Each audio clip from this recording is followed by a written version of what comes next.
주간 브리핑.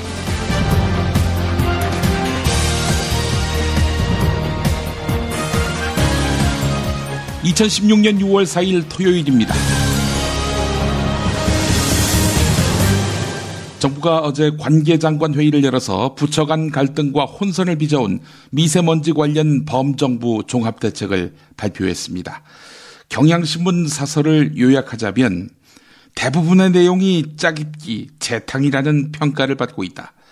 경유값 인상은 물론이고 고등어 구이 금지 같은 어설픈 대책을 잇따라 내놓았다가 서민들의 반발을 산데다 부처 간 이견에 여당까지 가세한 반론 때문에 두루뭉술한 정책이 나오고 말았다. 네, 이겁니다. 경향신문 사설을 고른 이유 중에 가장 큰 거는 이 부분이 있었기 때문입니다.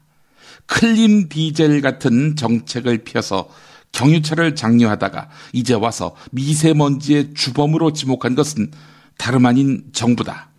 또 미세먼지 대책을 세운다면서 심지어 경유값 인상처럼 서민들의 호주머니나 트는 즉흥 정책을 남발한 것 역시 정부다. 이런 정부를 시민들이 믿고 따르기는 어렵다는 점이다. 누차 이야기한 대로 신뢰를 잃으면 기업도 정치권도 일단 사람부터 바꾸지요. 예, 정부가 할 일도 간판을 바꾸는 겁니다. 박근혜 대통령의 용퇴만이 답이라는 설명인데요. 더 기회를 주어봐야 시간만, 기회만 허비할 뿐입니다. 네, 저의 이런 단정이 불편하고 품격 없다고 하실지 모르겠지만 박근혜 씨의 한계와 단점을 직시한다면 이런 단정을 불편하다고 말하고 품격 없다고 말하는 사람이야말로 참으로 불편한 사람, 품격 없는 사람입니다. 한 3년 지냈으면 알잖아요. 토요일인 오늘은 토요 스페셜로 함께합니다. 초반에는 토요일자 조간을 정리해드리고 중반에는 최동석 인사조직연구소장의 최동석 칼럼을 보내드립니다. 독일 기센대학교에서 경영학 박사를 취득하고 한국은행 조직개혁팀장, 교보생명 부사장 등을 역임했고 2014년 초까지 미디어 협동조합 이사로 일했던 분입니다. 이것도 밝혀야죠. 제 외삼촌입니다. 네, 잠시 후에 만나도록 하고요. 그리고 후반때 김프로이드와 함께하겠습니다. 김프로가 오늘은 홍만표 수사의 모든 것을 정리해드립니다. 이 나라 검찰 시스템의 민낯도 접하실 수 있게 될 겁니다. 광고 듣고 시작하겠습니다. 중고차 거래하면 일이 술술 잘 풀리는 조광래 중고차 1800-9538 고맙습니다. 1600-1475 클럽센터에서는 비싼 가입비 상상하지 마세요. 만남이 성사되고 난 뒤에 받습니다. 10수년 베테랑 커플 매니저가 도와드리는 1600-1475 클럽센터. 노력한 만큼 내어주는 자연, 그 자연의 마음을 알기에 정성농장 홍삼. 검색창에서 정성농장 홍삼을 검색해주세요. 010-9754-6972. 술술 풀리고 간장과 신장을 보호해 숙취를 완전히 제압합니다. 80%에 육박하는 재구매율 술술 풀리고. 네이버 다음에서 고려생활건강 술술 풀리고를 검색하세요. 서울, 인천, 경기의 신축 빌라타임즈에서 알차게 전해드립니다. 튼실한 사진, 지도 정보에다 현장 답사 서비스, 허위 매물에는 100만원 보상까지. 빌라타임즈를 검색하세요. 술자리 많은 요즘 3차까지 달린 당신을 위한 필수품. 전창걸의 새싹 땅콩차. 이제 속쓰림은 잊으세요. 070-8635-1288 070-8635-1288. 한겨레부터 보겠습니다. 미국 민주당의 유력 대선 후보인 힐러리 클린턴 전 국무장관이 처음으로 자신의 외교안보 정책 구상을 설명했습니다. 장관 재임 시절 한미일 미사일 방어 시스템, 즉 MD, 미사일 디펜스의 약자죠. MD를 구축해왔다고 밝혔습니다. 자신의 정부가 들어서게 된다면 미국 주도의 한미일 3국 MD 시스템 구축이 가속화할 것임을 예고하는 것입니다. 자, 하지만 미국 주도의 MD 참여는 없다. 우리 국방부의 설명이거든요. 이 설명과 배치되지요. 논란이 예상됩니다. 사드 도입설도 나도는 국면이라서 여러모로 걱정됩니다.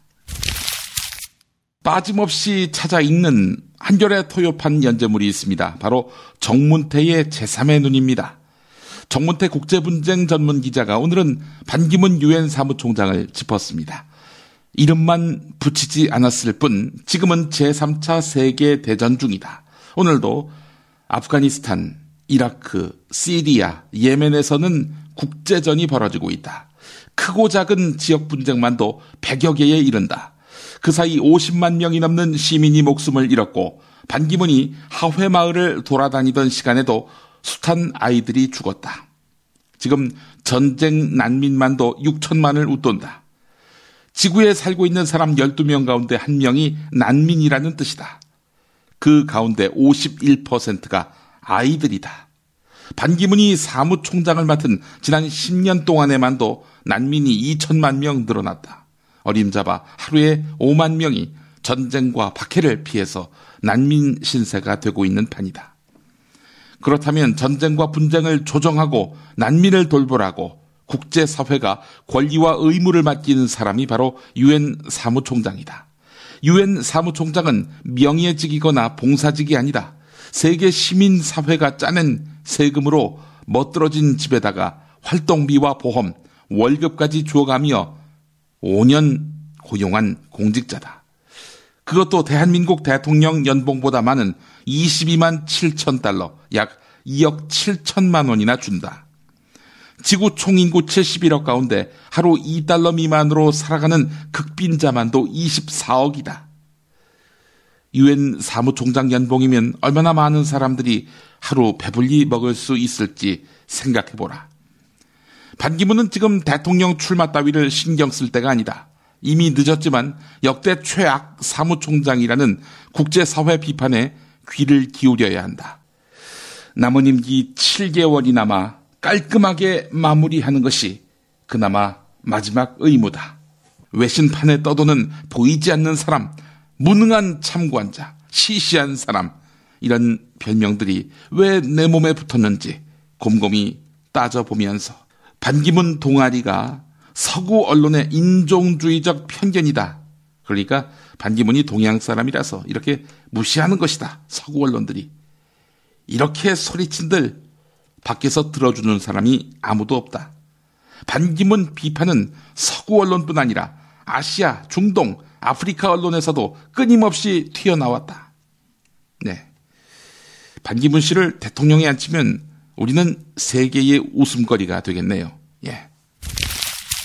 서울 메트로가 지난해 8월 강남역 스크린도어 사망사고 직후 보완 대책으로 정비 하청업체인 은성 PSD에다가 추가 인력 고용을 지시했습니다.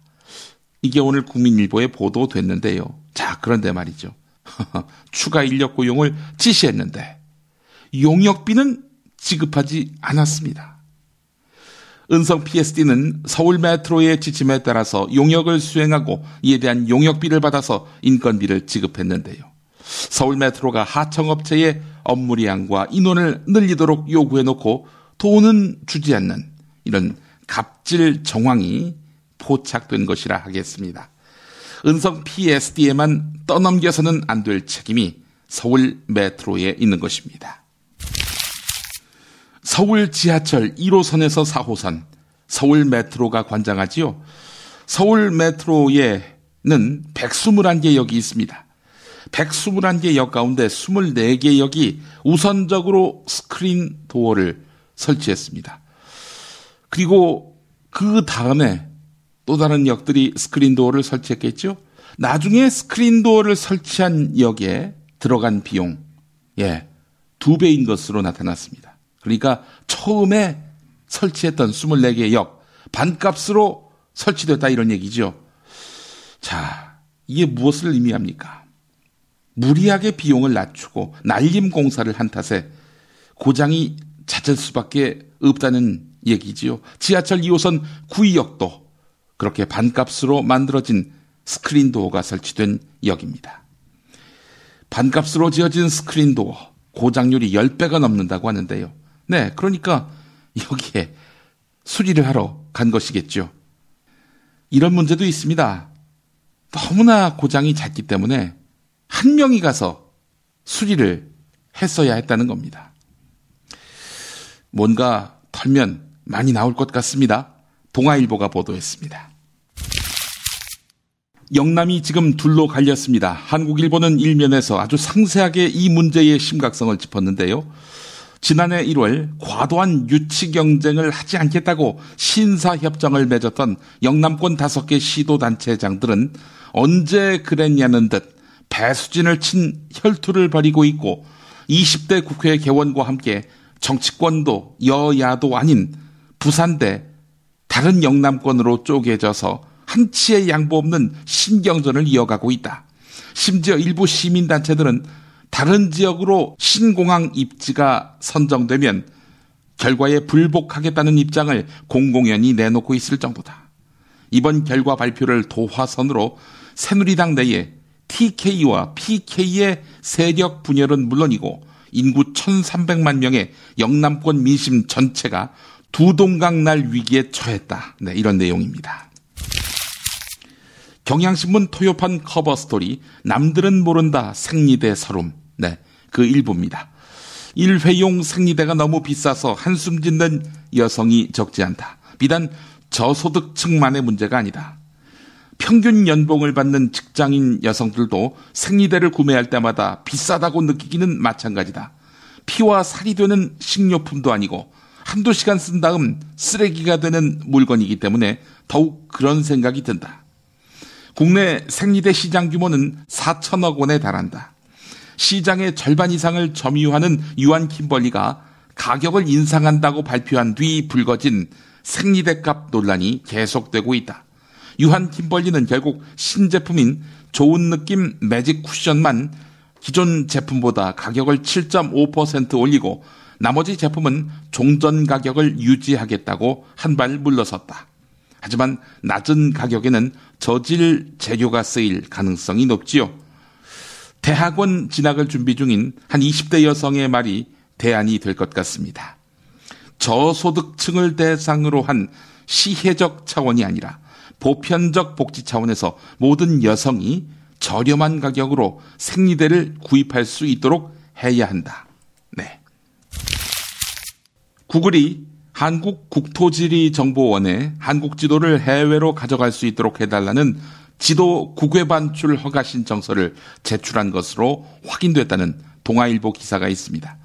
구글은 10년 전부터 여러 채널을 통해서 한국 지도를 본사로 가져갈 수 있도록 해달라 이렇게 요구했는데요. 공식 서류로 반출 요청을 한 것은 이번이 처음이라고 합니다.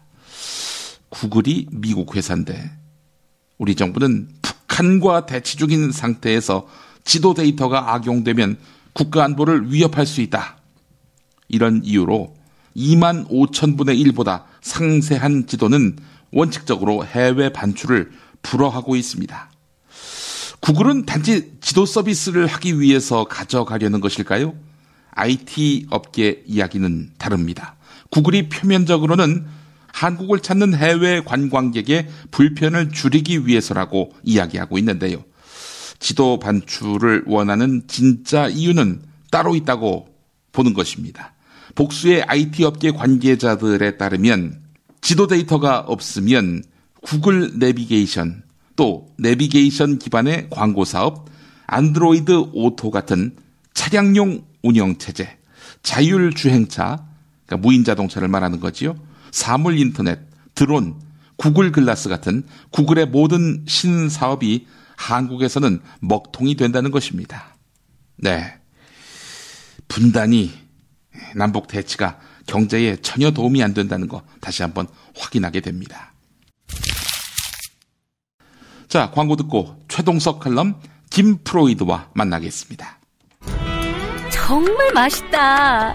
이 말 한마디면 모든 게 설명됩니다. 30년 전통 자연의 이로움을 담은 김치, 이담채 김치.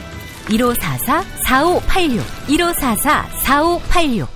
수면 무호흡, 심한 코골이 이제 걱정 마세요. 여행, 군생활, 찜질방에서도 확인된 코골이 방지기구 코골이 119 1566-0783 1566-0783 참치의 맛은 좋은 참치가 좌우합니다.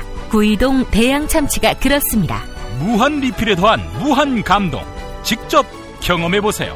구이동 대양참치 02-455-8087 살다 보면 꽃 주문할 일이 생깁니다. 1566-0263 네이버에서 검색된 사이트보다 최대 2만원 싸게 해드립니다. 좋은 사람과 플라워 1566-0263 잊지 마세요.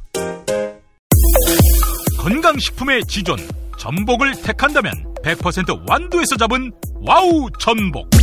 네이버에서 와우 전복을 찾으세요. 010-2443-0818 한우 사고를 집어넣고 24시간 팔팔 끓인 곰탕 연지연 곰탕. 어린이부터 노인까지 누구나 좋아하는 건강식 연지연 곰탕. 택배로 신청하시려면 010-7252-1114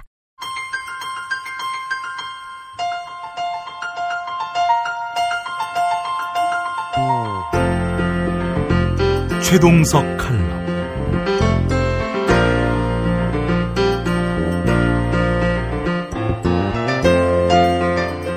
안녕하십니까, 최동석입니다. 정부가 요즘 공기업에 대해 성과 연봉제를 강제하는 바람에 물의를 일으키고 있습니다. 기업의 근로조건을 변화시키려면 직원의 과반수가 가입된 단체와 협상을 통해 결정해야 합니다. 이것이 노동법의 기본 정신입니다. 서로 대화와 토론을 통해 공감대를 형성하여 합의하라는 취지입니다.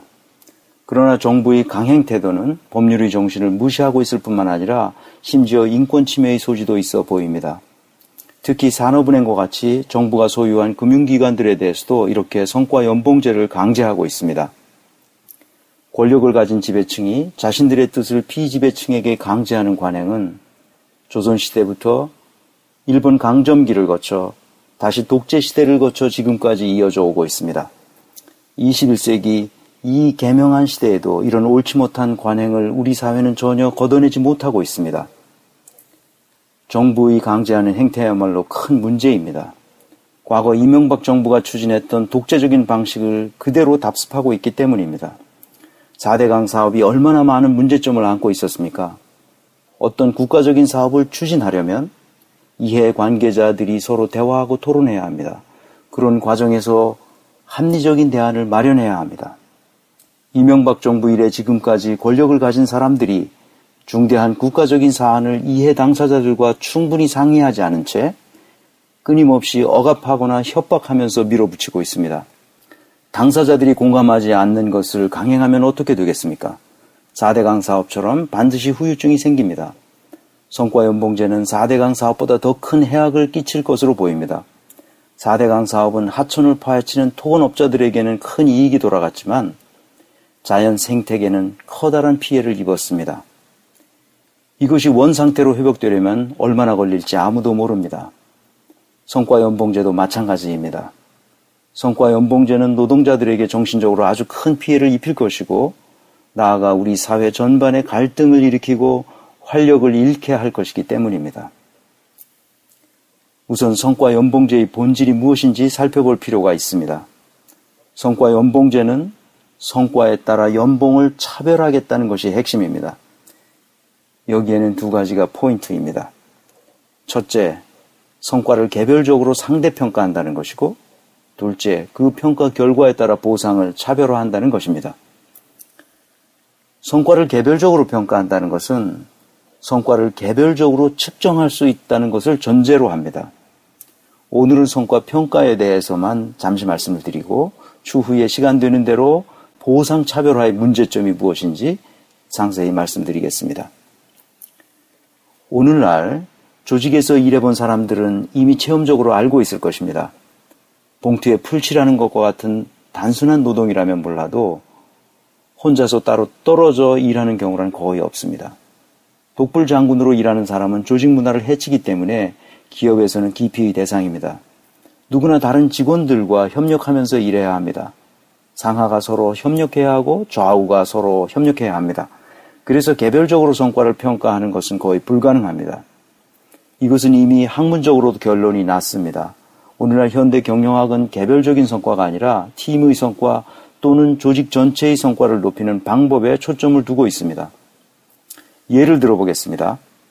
미국에서 GE라고 불리는 General Electric 사례를 살펴보겠습니다.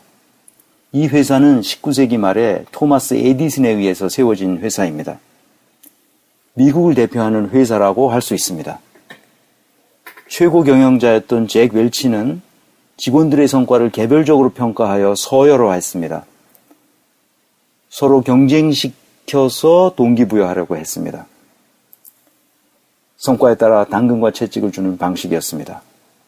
성과가 낮은 직원들 중에서 최하위 10%를 퇴출시켰습니다. 잭 웰치는 1980년대부터 그런 규칙을 철저히 지켜오는 것으로 유명해졌습니다. 그 당시 미국 사회가 신자유주의적인 자본의 논리에 따라 움직이고 있었기 때문에 그런 잔인한 제도를 어느 정도 인정해 주었던 면도 있었습니다. 어쨌든 미국을 대표하는 거대 기업들이 대부분 GE의 방식을 따랐습니다. 그렇게 당근과 채찍으로 성과를 높이는 풍토가 조성되었습니다. 미국은 돈 놓고 돈 먹는 사회로 변했습니다. 드디어 20세기 말에 IT 버블이 크게 일었습니다. 늘 그렇듯이 버블이 꺼지면서 많은 사람들과 기업들이 엄청난 경제적 타격을 입었습니다. 그 후유증을 극복할 즈음인 2007년 또다시 금융위기를 겪었습니다. 결국은 당근과 채찍을 숭배하던 월스트리트가 붕괴했습니다. 미국은 이렇게 돈 놓고 돈 먹는 풍토 때문에 완전히 망한 것입니다.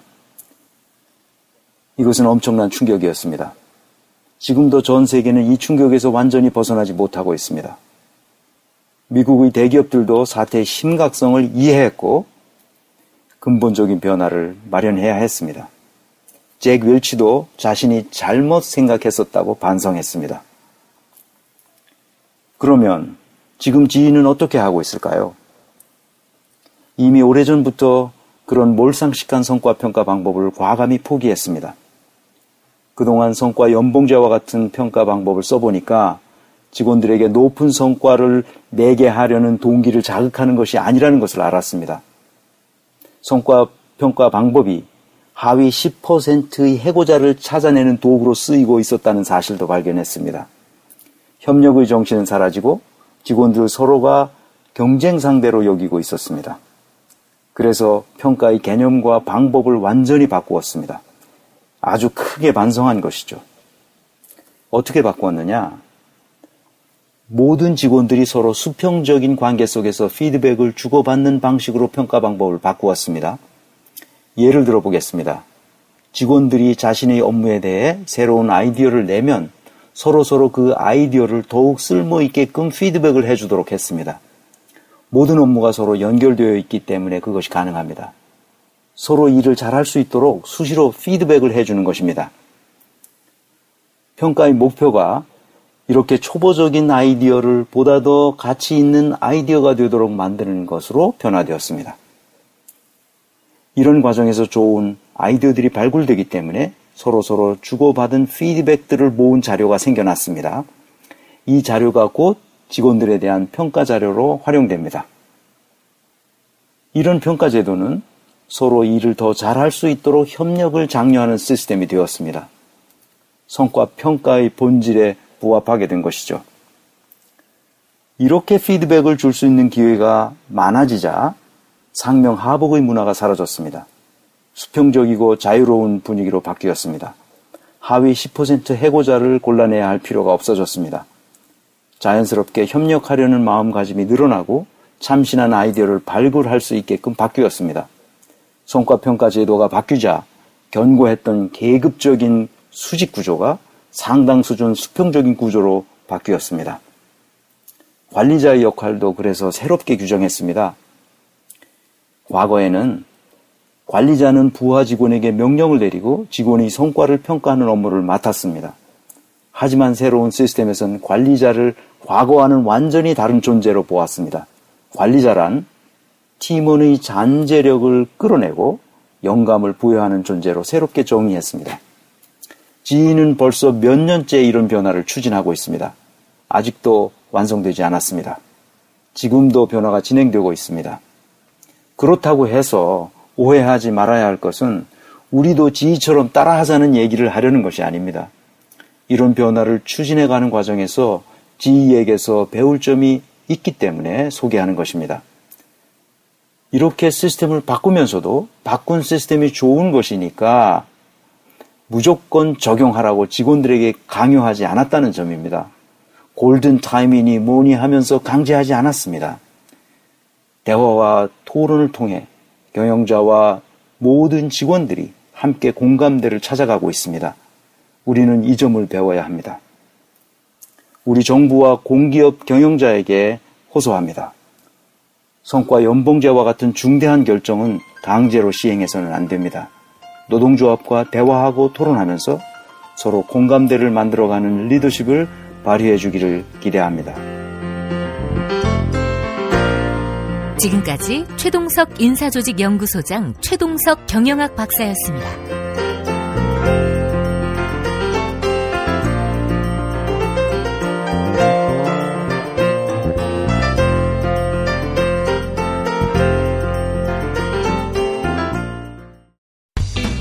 들을 만한 팟캐스트를 찾고 계시다고요? 김프로쇼로 오십시오. 영화 이야기, 술 이야기, 정신과 상담에 음악 얘기까지 매일 30분 다양한 주제를 즐기실 수 있습니다. 팟캐스트에서는 듣기 힘든 라이브 음악도 준비되어 있습니다.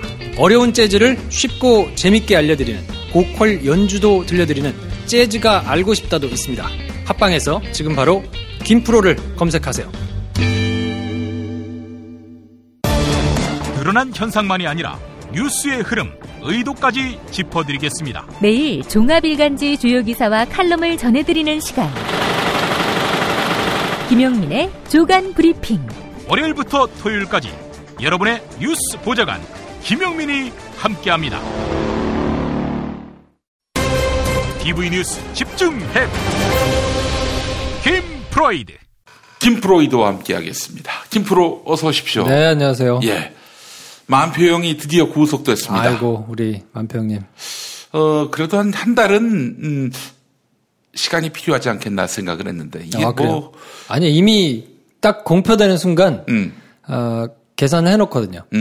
공표되고 오래 끌면 막 그 안 좋은 기사들이 쏟아지기 때문에 예. 그때부터는 바로 착착착 진행이 될 수 있도록 다 끝내놓은 상태에서 보통 오픈을 하거든요. 그러니까 소환 계획 이 보도가 나올 정도면 이미 거의 다 이제 끝났다고 보면 돼요. 구속 계획까지. 그렇죠. 근데 영장 청구하는 것까지는 데이터가 거의 다 돼 있고 이제 불러서 마무리 작업만 확인하고 어쩌고 해가지고 청구하는 걸로 다 돼 있는 경우를 보통 하니까. 아니나 다를까 개인 비리로 거의 뭐 몰고 가는 분위기입니다.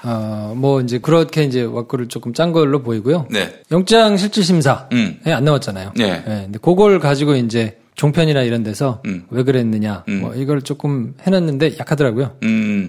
걔네들은 뭐 구속됐다. 이걸로 사람들이 쇼킹해지기를 바라는 마음에서 그렇게 썼을 테고 아니면 정말 무관심하거나. 그러니까 안 나온 이유가 여론에 이렇게 스포트라이트를 받는 게 조금 부담스러웠던 거 아니냐. 말도 안 되는 얘기지. 라고 이제 해석을 좀 했더라고요. 근데 그건 아닌 것 같고요. 아니, 자기가 지금 구속돼서 개망신을 당하게 될 상황인데, 왜 안 나와? 나오지. 보통은 이제 억울하다고 나와서 항변을 하고 구속이 안 되도록 하는 게 맞거든요. 그렇지. 근데 이제 안 그랬잖아요. 왜 그랬을 것 같으세요? 이미 다 거래가 끝났기 때문이. 거래가 끝난 건 같진 않고, 제가 보기로는 구속이 돼야 돼요. 홍만표 입장에서는. 그래요? 그렇죠. 오호. 그래야 지금의 왁구에서 끝나요.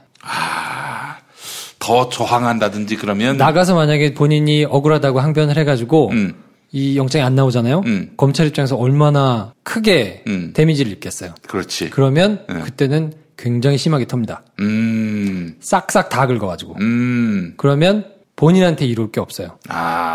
왜냐하면 재산 증식이 본인의 재산이 굉장히 많이 증식됐거든요. 그렇지. 이 과정을 다 털기 시작하면 본인한테는 이룰 게 없는 거예요. 그러니까 검찰 수사를 가서 받고 이 사람들이 지금 하려는 수사가 왁구가 어떻게 나왔구나 라고 딱 본인이 봤기 때문에 여기서는 심기를 건드려서 좋을 게 없어요. 그냥 구속은 어차피 들어갈 때부터 일정 부분 본인이 책임지겠다라고 밝히고 들어갔기 때문에 여기서는 그냥 구속되는 게 맞고 혹시라도 구속이 안 되면 본인한테 더 안 좋아요. 그렇지. 네. 다른 것으로 네. 이른바 별건으로 별건 수사가 들어갈 수 있기 때문에 그거는 본인한테 안 좋다고 판단한 거고 들어갈 때도 이제 그런 말을 했잖아요. 네. 가족이나 주변 사람들, 가족들한테 피해가 안 갔으면 좋겠다. 시달리고 있다.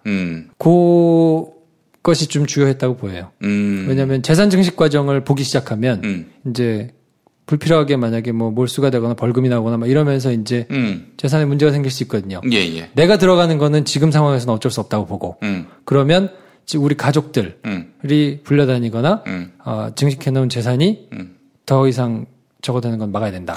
그렇다면은 이쯤에서 손절매를 하겠다. 그렇죠. 본인은 이제 여기서 내가 다 안고 들어가는 게 맞다. 그러면 검찰은 이후로 만표가 이렇게 또 협조를 해주니 홍선배가 이렇게 협조를 해주니 이쯤에서 뭐 적당히 저는 제 개인적인 판단으로는 여기서 끝났다고 봅니다. 끝났다. 네. 더 파고들지 않는다. 더 파고들려면 방법이 하나 남았는데요. 가능성이 매우 낮습니다. 가족을 건드리면 뒤집어질 겁니다. 홍만표 가족을 건드리면. 홍만표의 가족 그리고 왜냐면 이제 그 부인이 그 부동산 회사 이런데 이제 등재 이사를 돼 있잖아요. 예.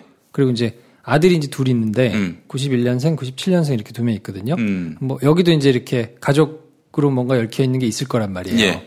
거기에 이제 수사가 들어가거나 뭔가 이제 털리기 시작하고 주변 사람들이 털리기 시작하면 홍만표가 판도라의 상자를 열 수 있어요. 그러니까 이제 가족을 건드려? 그래. 그리고 불기 시작하면 검찰이 뒤집어질 수 있어요. 검찰이 이걸 알죠. 절대 건드리지 않습니다. 그러니까 여기서부터는 소설입니다. 네. 소설입니다. 만표영이 수사받으면서 내 가족은 건들지 말라. 시그널을 줬을 거라고 봐요. 네. 그러면은 뭐 거기다 뭐라고 대꾸하지 않더라도 이 형의 마지노선 구속은 어쩔 수 없으니 수용하겠지만 자기 가족을 건드리면 다 같이 죽자는 그런 어떤 협박이다. 협박이라기보다 본인들이 지금 굉장히 이걸 가지고 줄을 타고 있거든요. 왜냐하면 특검을 받을 수도 있다라는 사실을 염두에 두고 있고 예. 그러면서 이제 수사를 진행하기 때문에 또 대외적으로는 전관이 있으면 현관이 있다라는 것도 나와 있고 골치가 아플 거예요. 이걸 어떻게 이제 풀어야 되는지를. 근데 여기서 만약에 홍만표 변호사의 가족 내지는 재산 증식 뭐 이런 거를 더 막 열심히 털다 보면 홍만표가 자폭할 수 있다. 그러면 이제 사건이 굉장히 커지는 거죠. 그렇게 되기를 검찰이 원치 않죠. 네, 이쯤에서 우리가 적당하게 이렇게 타협보자. 보통 별건 수사를 하는 경우에는 진술이 안 나올 때 하거든요. 왜냐하면 이제 우리나라는 그 합법적으로 그게 안 되게 돼 있어요. 플리바게닝이 안 되게 돼 있기 때문에. 플리바게닝이란 말은 네가 형량 다 가지고, 불면 네. 다 불면 형량 좀 깎아줄게. 그렇죠. 이게 바로 플리바게닝. 형량을 가지고 이렇게 타협을 하거나 뭔가 중재를 하거나 이런 것이 협상을 하는 게 안 되도록 돼 있거든요. 너 10년 살 거 한 5년으로 해줄게. 그러니까 다 불어. 이게 바로 플리바게닝. 근데 실질적으로는 거의 이제 플리바게닝을 하고 있어요. 그렇지. 별건 수사가 들어가서 예. 여러 가지가 나왔는데 안 불어? 이거 다 쳐볼까? 그러면 이제 불죠. 근데 지금 같은 경우에는 별건 수사를 다 할 이유가 없는 거예요. 검찰 입장에서도 지금 골치가 아프기 때문에. 자, 뭐 어쨌든 그거는 이제 검찰하고 홍만표 사이의 거래일 수도 있는 거고. 네. 그렇다면 이걸 그냥 뭐이 정도가 다겠구나라고 생각해줄 국민은 거의 없단 말이죠. 없죠. 네. 그래서 지금 검찰에서는 골치가 아플 텐데 너무 사건이 너저분하고 복잡해가지고 뭐가 뭔지 사실은 잘 모르시는 분들이 있을 것 같아서 제가 이걸 좀 이해하시기 쉽게 간단하게 좀 정리를 해드리려고요. 예. 홍만표 변호사가 지금 받고 있는 혐의가 크게 세 가지예요. 예. 근데 적용된 법률은 두 가지거든요. 특가법, 그러니까 특정 범죄 가중 처벌 등에 관한 법률이라고 해서 조세포 탈, 그러니까 세금을 탈로 한 거 혐의가 하나 있고, 예. 이제 변호사법 위반으로 두 개가 있어요. 예. 그래서 그 서울 메트로에 로비를 해주겠다면서 돈을 2억 원 받아간 혐의, 그렇지. 그리고 중앙지검에서 열리고 있는 수사, 정은호 수사 관련해가지고 내가 잘 아니까 이걸 좀 해줄게 하고 3억 원을 받아간. 근데 변호사가 그 수사나 재판과 관련된 공무원들한테 혹은 판사나 검사들과 교제하겠다 이러면서 돈을 받아가면 변호사법 110조 위반이거든요. 5년 이하의 징역에 살게 돼 있어요. 예. 그리고 이제 그 특가법 같은 경우에는 이제 뭐 연간 탈루한 금액이 뭐 5억에서 10억 미만인 경우에는 뭐 3년 뭐 이상의 징역이 처하도록 돼 있거든요. 지금 거론된 법만 보면은 현관. 네. 지금 그 검찰 내부의 사람들이 우리는 그런 로비 받은 일이 없는데? 라고 잡았다면 아무 문제가 없을 그래서 그런 내용이네요. 지금 이거를 입증하려면 네. 정은호의 진술은 나왔어요. 근데 액수는 조금 달라요. 그 정은호가 홍만표한테 줬다고 얘기하는 액수와 예. 홍만표가 받았다고, 그러니까 받았다는 사실은 인정하는데 액수는 달라요. 거기에 대해서는 이제 다퉈보고 찾아보고 막 해야 되는데 받았다는 건 인정하거든요. 근데 이 홍만표 변호사가 돈을 받은 사실은 빼도 박도 못하니까 이거는 인정을 했지만 내가 이 돈을 가지고 실제로 다른 사람한테 교제를 하거나 예. 했다는 거는 홍만표의 진술이 나와야 돼요. 그거는 입증할 수 있는 방법이 없어요. 왜냐하면 그걸 계좌를 꽂아주지는 않았을 거란 말이에요. 그렇지. 바보가 아닌 이상. 그러니까 전화 통화한 기록만 있는데 예. 의심은 되죠. 왜냐하면 나중에 말씀드리겠습니다만 박성재 지금 서울고검장이 동기예요. 홍만표 변호사하고 17기 동기거든요. 예. 그러니까 이제 중앙지검장 내가 잘 알아. 그리고 당시에 3차장 지금 이제 국정원 2차장으로 가 있는 최윤수 3차장이 후배고 하니까 네. 내가 얘기해 줄게 하고는 3억을 받았다는 거예요. 예. 그리고 이제 통화 기록은 있을 거 아닙니까? 예. 근데 이걸 누가 녹취해 놓지 않았을 거기 때문에 설사 만나서 밥을 먹었다 하더라도 이게 입증할 수 있는 증거가 되진 않아요. 아, 그러면 최소한 박성재 지검장한테 서면 조사라도 해야 되는 거 아닙니까? 그러니까 이제 진술이 나오면 서면 조사를 하겠죠. 근데 만약에 부인하면 통화 기록까지는 깔 거예요. 이미 그건 까서 가지고 있을 거예요. 네. 언제 어떻게 통화를 했고. 예. 근데 통화는 할 수 있는 거니까 친구에서 통화했다라고 하면 입증이 안 되는 거라서 예. 홍만표의 진술이 만약에 나오는 경우는 이제 그 진술을 바탕으로 해서 뭐 박성재 고검장을 부르든지 최윤수 2차장을 불러가지고 조사를 할 수는 있는데 만약에 홍만표 변호사가 부인하는 상황이면 예. 이 사람들을 부를 수는 없어요. 증거가 없는 거예요. 예. 그러니까 이 정도 선에서 그냥 마무리가 되는 게 좋은 시츄에이션인데 아까 말씀드린 대로 여기서 이제 홍만표한테 달린 거예요. 근데 홍만표를 자극하면 다 불 수 있죠. 근데 자극을 안 하면 예. 홍만표가 여기까지는 내가 안고 가겠다라고 한 거기 때문에. 근데 이제 궁금하실 분들이 예. 그러면 변호사법 위반도 2개나 있고 그 특가법도 이제 조사 포탈도 하나 있고 법을 위반한 게 3개나 되는데 그러면 다 이거를 3년 이상 뭐 5년 이상 이렇게 돼 있는 거를 다 합치나? 궁금할 거 아니에요. 예. 근데 그렇게 안 돼 있고 이런 경우 이제 어려운 말로 뭐라 그러냐면 실체적 경합이라고 그래요. 이건 법률 용어로 되게 어려운 건데 뭐냐면 그 여러 가지 죄를 지어가지고 걸렸잖아요. 그 김용민이 그 편의점 가서 캔 참치도 하나 뜯어먹고, 그렇지. 그리고 절도. 네, 종업원이 있어. 싸다고도 한 대 때리고, 그리고 나가가지고 스쿠터 타고 가다가 옆에 사람 쳤어. 도망갔어요. 네. 뺑소니잖아. 그렇지. 3개가 붙어 있으면 이걸 다 그 합치냐? 개별 형량을 합치는 게 아니라 안 합치고 요 셋 중에서 가장 중한 형량이 가장 센 것, 그 가장 센 게 지금은 5년이거든요. 네. 그 5년에 2분의 1까지 더 할 수 있어요. 그러니까 이거는 그 홍만표 변호사 지금 적용된 법률이 다 조사가 된다면 예. 7년 6개월까지 구형을 할 수 있어요. 네. 그러니까 제가 볼 때는 뭐 한 6, 7년 정도 구형하지 않겠나 싶은데 그러면 1심에서는 이런 분위기면 그냥 구형한 대로 다 나올 가능성이 있고요.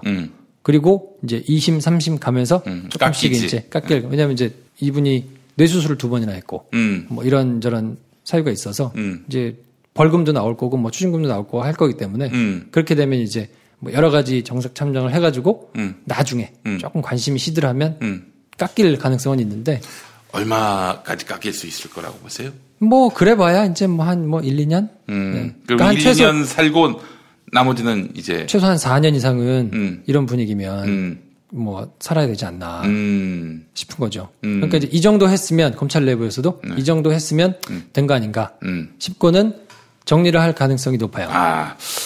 이렇게 검찰이 생각하고 판단하는 거 한마디로 말하면 족가는 거죠.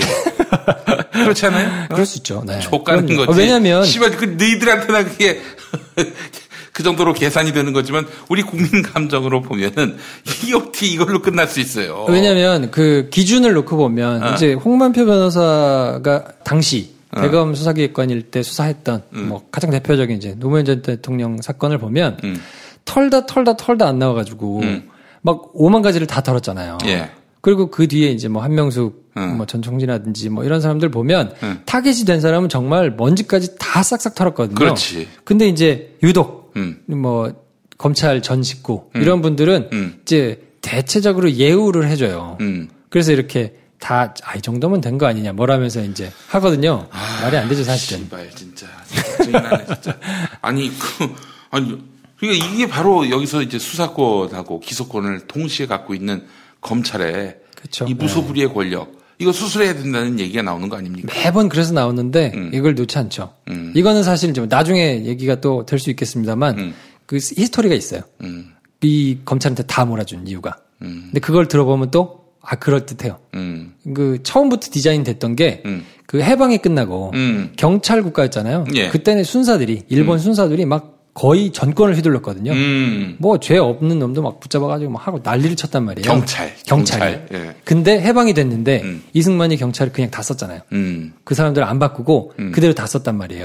그러니까 이때 당시에 법조인들이 법을 디자인할 때 어떻게 디자인했냐면 경찰한테 이게 다 가 있으니까 너무 왜냐하면 민생을 직접 담당하는 거는 경찰이기 때문에 숫자가 네. 훨씬 많고 예. 이게 실제로 경험한 거죠. 완장만 차면 다 갖다 잡아놓고 막 고문하고 막 하니까 그렇지. 얘네들한테 주면 안 된다. 컨트롤을 해야 된다. 해가지고 기소권을 싹 뺏어온 거예요. 그래서 검사들이 다 가지고 이제 전부 다 그걸 받도록 기소를 하려면 사건을 전부 받아가지고 예. 심사를 받도록 한 거거든요. 예. 그렇게 디자인돼서 지내오다 보니까 그때 당시에 있었던 불합리나 한 것들은 어느 정도 걸러졌는데 이게 또 괴물이 된 거예요. 그렇지. 지나오면서 이제는 예.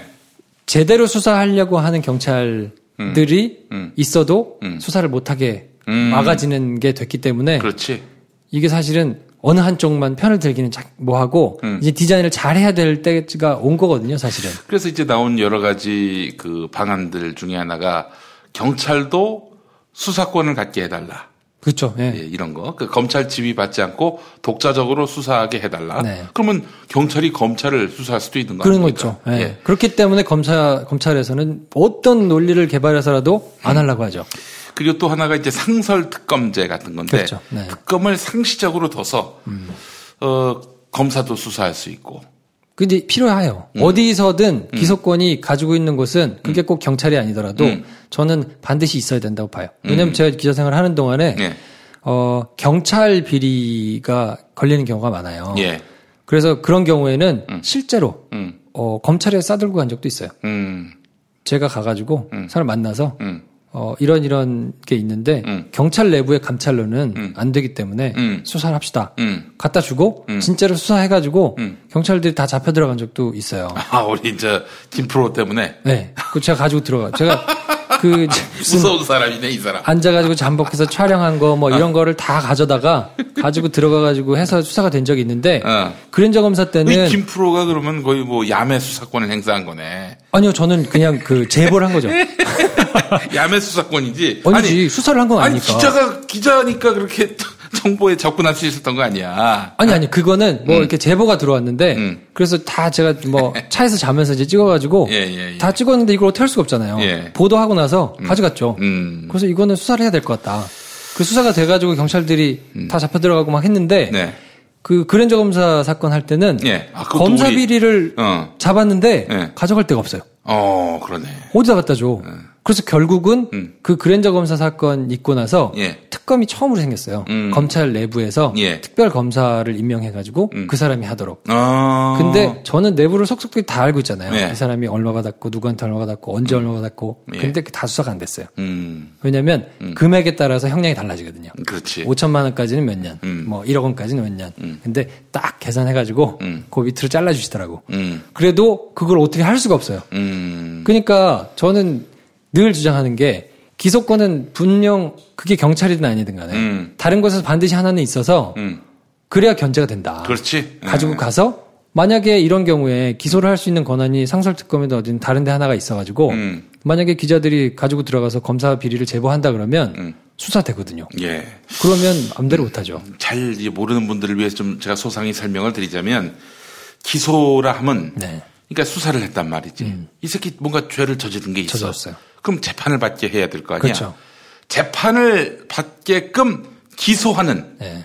재판을 받게끔 하는 권한이 검찰한테만 있는데 그래서 이제 검찰이 도저히 수사할 수 없는 검찰이 너무나 봐주기식 수사를 하는 이런 식의 그 행태를 보여서 검찰을 못 믿겠다라고 국민들이 판단했을 경우에는 국회가 법을 만들어서 네. 이 사건에 한해 특별검사를 이제 임명하는 추천을 하죠, 국회는. 그리고 네. 임명은 이제 대통령이 하는 건데 그렇게 해서 건건이 특별검사를 이제 임명을 해야만 그 검사가 이제 기소권을 이제 행사할 수 있다는 거죠. 네. 그러니까 특별검사가 없다면은 그 기소권은 유일하게 검찰만 갖게 되는 것이기 네. 때문에 검찰 내부의 비리 이런 것들은 도저히 이제 검찰이 스스로 하기는 어렵다. 그렇죠. 그리고 이제 가장 중요한 포인트는 시간이 그렇게 지나면 사건이 잘 정리가 돼요. 네. 뭐 한 번 털어가지고 네. 뭐 다 모으고 그럼 네. 그동안에 사람들이 만나가지고 입 맞추고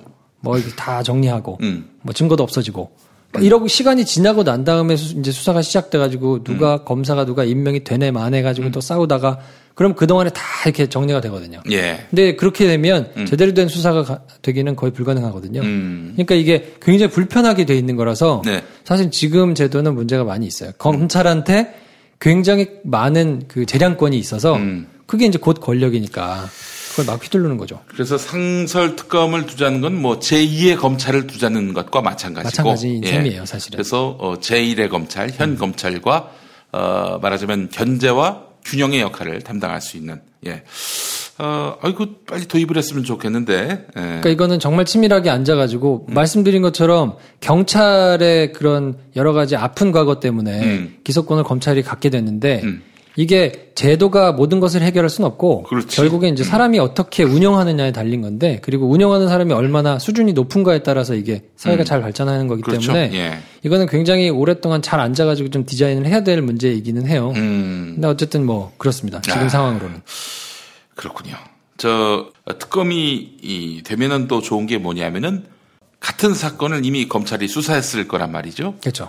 이 수사한 내용들을 다 들여다볼 수 있다는 전부 점. 다. 네. 예.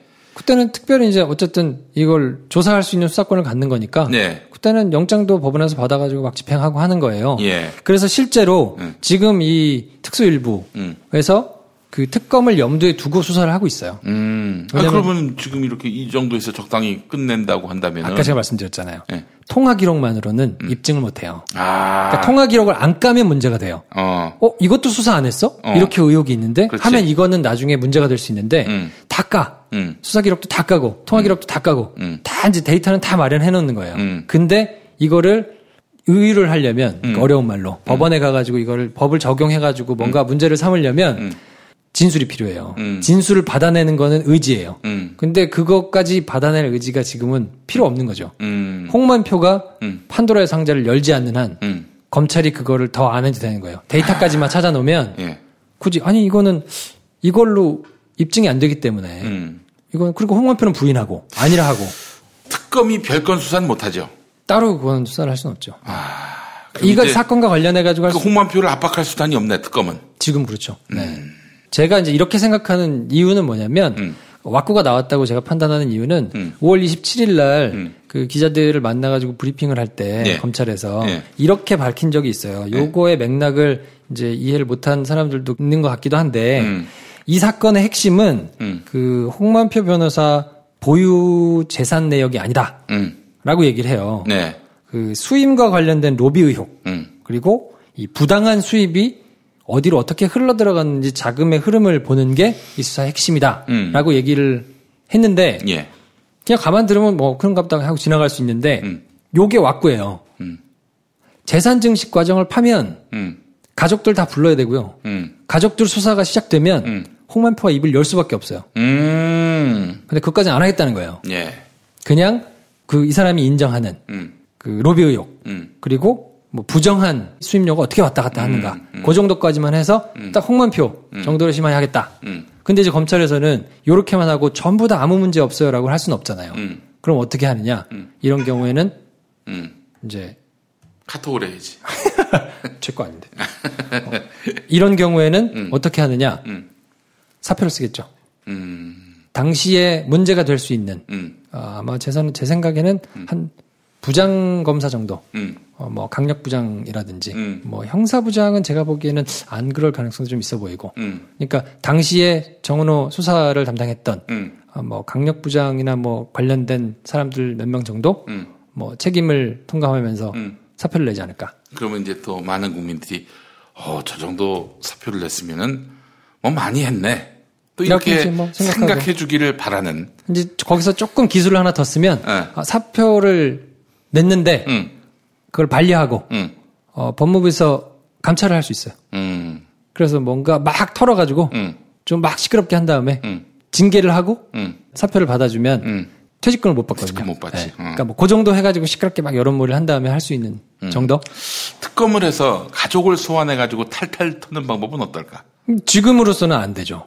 왜냐하면 그 추가 혐의를 포착해가지고 뭐 탈세가 있었다거나 아니면 지금 그 부동산 관련된 회사 이 회사에서 뭔가 더 터져 나오는 게 있다거나 뭐 횡령을 했다거나 뭐 이런 진술이 나와가지고만 해야 되는데 아니 재산 증식을 한 게 결국은 이제 부당한 로비 현관을 상대로 한 로비의 그 결과 아니겠는가 이렇게 판단이 돼서 이 재산이 어떻게 증식됐는지 특검이 수사할 수 없어요? 특검이 그 범죄 혐의와 관련돼 가지고 누구의 증언이 나오거나 아니면 무슨 물증이 나오거나 뭐 이런 게 나오면 수사할 수 있는데 그런 게 안 나온 상황에서는 할 수는 없죠. 역시 홍만표 노련하네. 참. 그럼요. 기술자야, 기술자.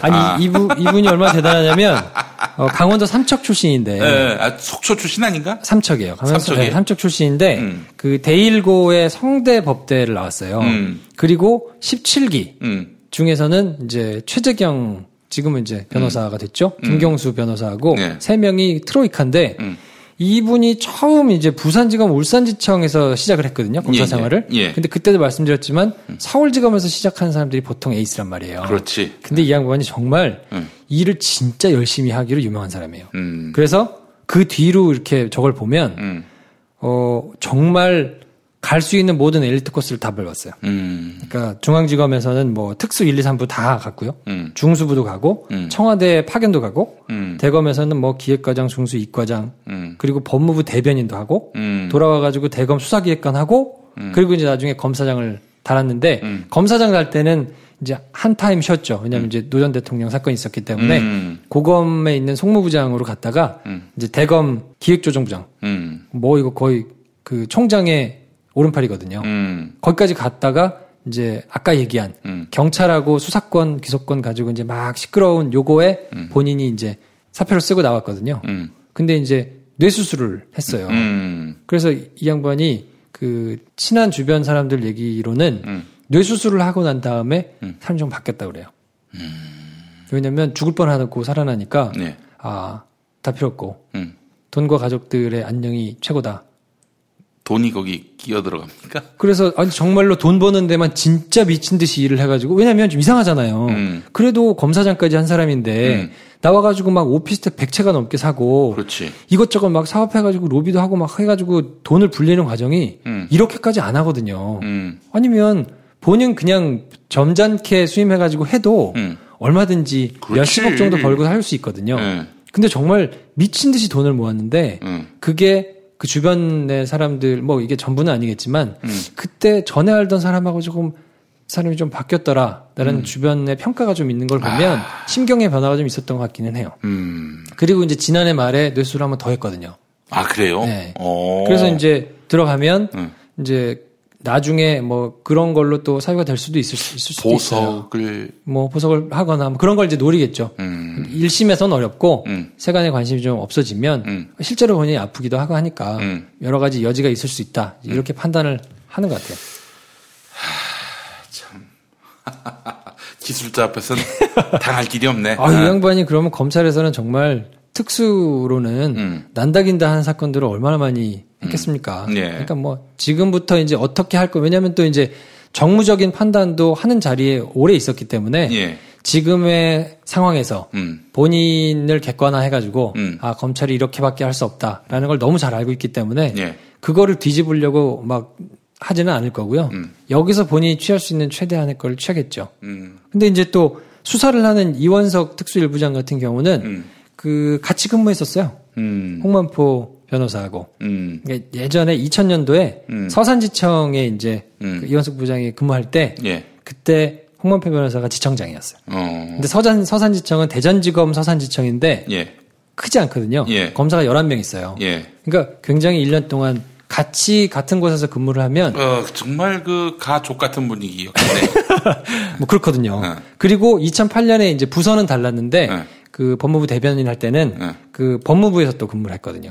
그러니까 굉장히 그 불편한 관계예요. 사실은 선배를 자기가 모셨던 상관을 수사를 하는 거라서 그 보통은 이제 뭐 이렇게 티타임 한번 하거나 들어왔을 경우는 하는데 이번에는 그런 것도 없었어요. 그냥 바로 부부장이 바로 수사를 하고 안 마주치면 불편하니까. 그렇지. 그 창밖으로 봤겠구만. 뭐 그냥 그 녹화하고 있는 것들을 보면서 지시하고 뭐 이렇게 했겠죠. 근데 심기가 편치는 않을 거예요. 왜냐하면 이제 가깝게 지냈을 테니까. 그리고 이제 박성재 고검장 같은 경우는 이제 이분도 굉장히 엘리트였거든요. 그래서 이제 중앙지검장으로 실제로 있었으니까 홍만표 변호사가 뭐 이렇게 로비를 했다고 하면 자기 동기가 지검장인데 동기하고 뭐 3차장 정도. 그러니까 3차장이라 그러면 조금 이제 검찰에 대해서 조직에 대한 이해가 좀 없으신 분들을 위해서 조금 쉽게 설명드리면 그 중앙지검 같은 경우는 학교라고 생각하면요.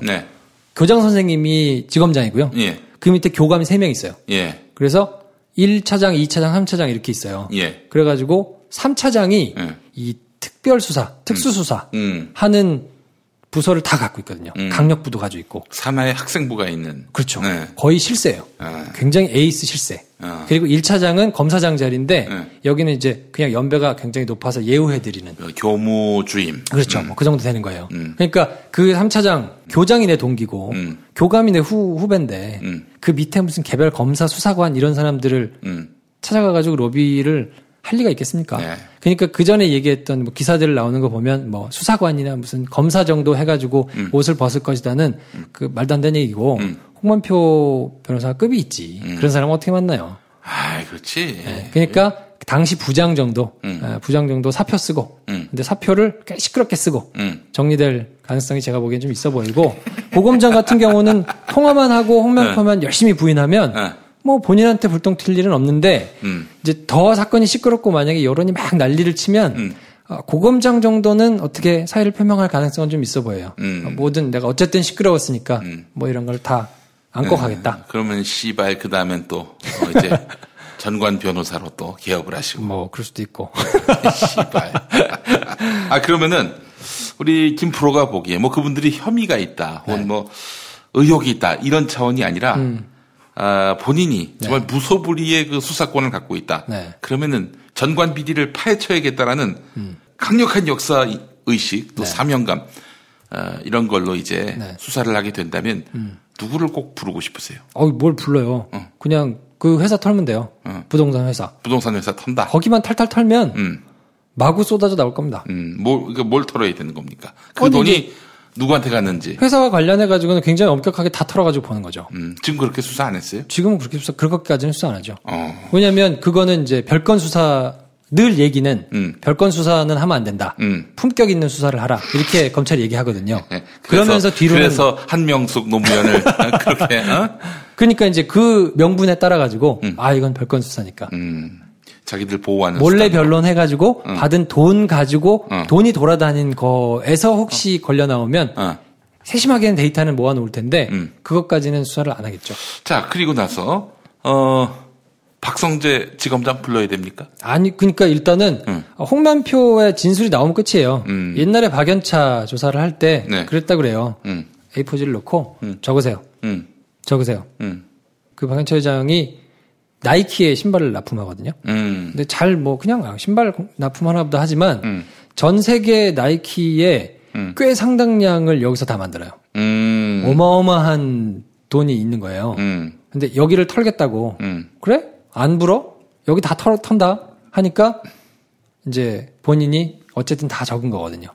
그래서 이제 적은 대로 족족 다 지금 기소가 돼가지고 23명 그때 기소했는데 한 명인가 나중에 무죄 나오고 22명인가가 다 유죄 받았어요. 그러니까 다 다 적은 거예요.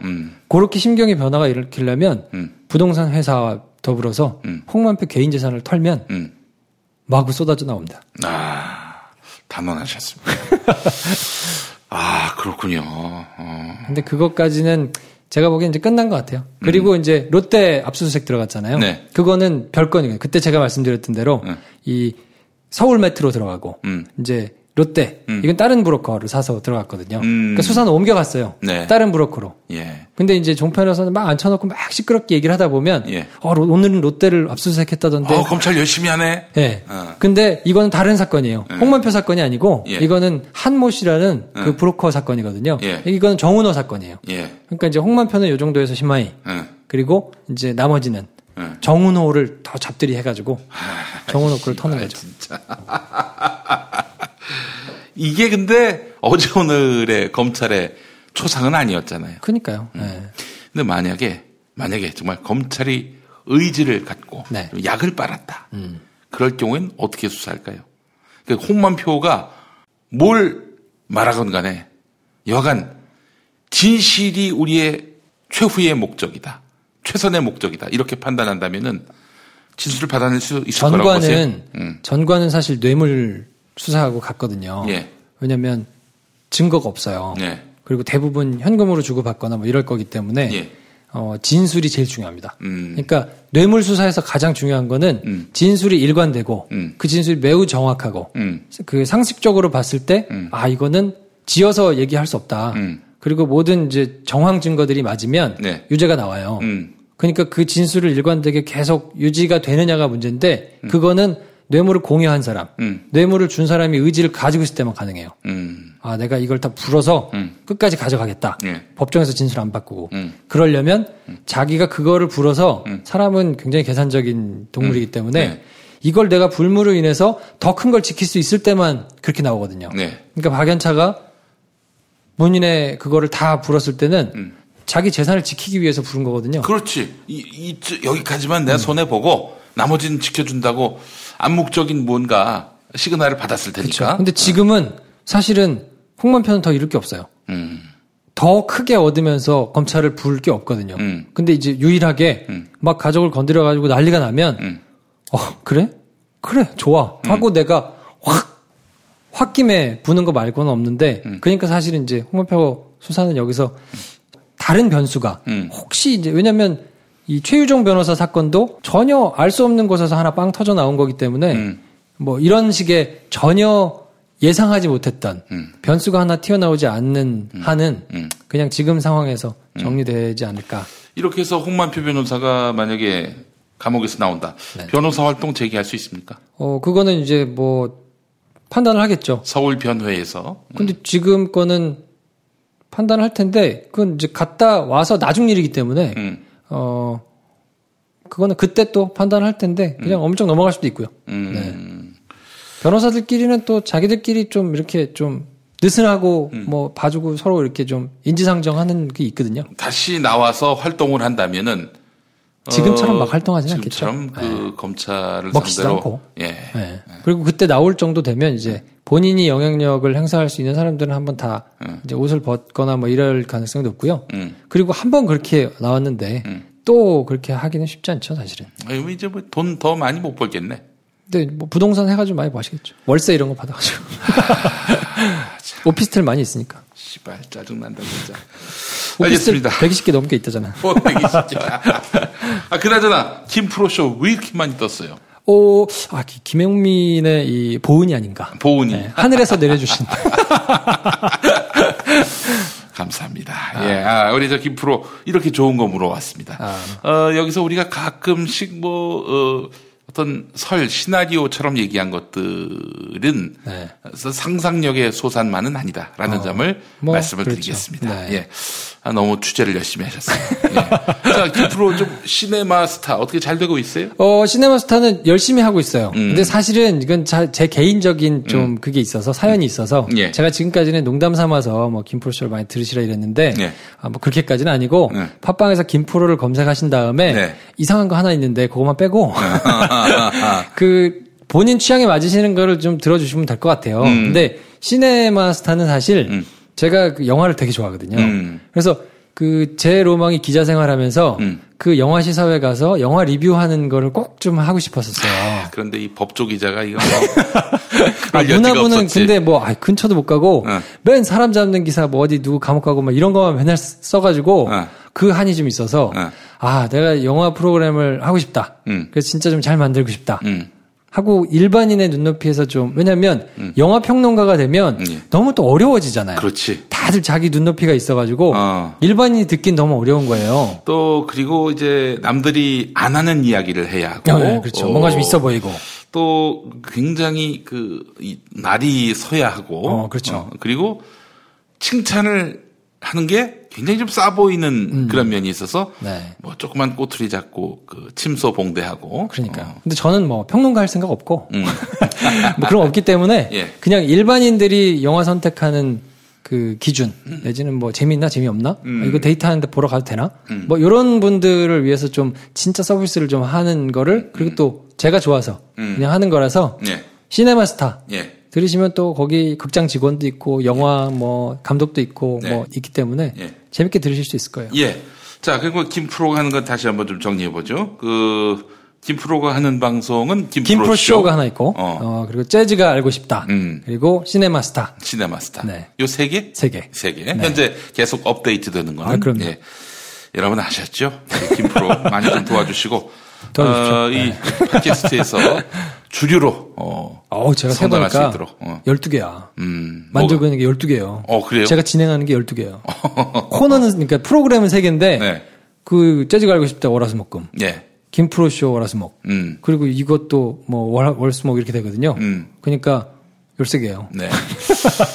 제가 이제 팟캐스트계의 김수남이라면은 어느 정도까지 되고 싶어? 저는 이제 팟캐스트계 홍만표. 네. 감옥 가면 어떡해? 물불 안 가리지. 그거는 제 가족만 안 거신들으시다면 제가 그 정도는 안고 가야지. 알겠습니다. 자, 오늘도 김프로와 함께한 김프로이드였습니다. 주말 잘 보내시고 저희는 또 다음 주 주말에 또 인사드리겠습니다. 수고하셨습니다. 네, 다음 주에 뵙겠습니다.